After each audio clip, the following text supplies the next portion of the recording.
Tresse, on met des petits points de colle pour pas que ça bouge. Et Tous sont artistes amateurs et créateurs, mais aussi passionnés.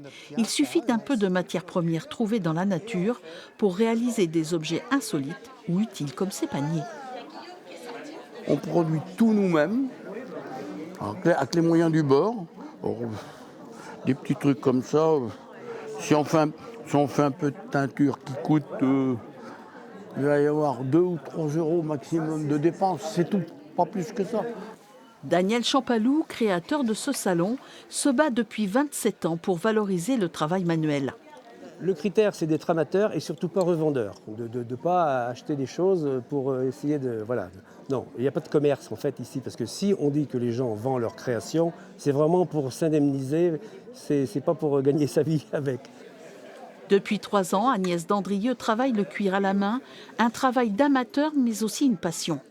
C'est moi qui crée mes sacs, qui dessine mes modèles, qui crée mes patrons et voilà, ce sont des pièces uniques. Je fais éventuellement 2 sacs à chaque modèle. Ces produits artisanaux sont très recherchés par un public toujours plus nombreux. Ça me fait plaisir de voir que les gens continuent à faire des choses à la main et fabriquées en France.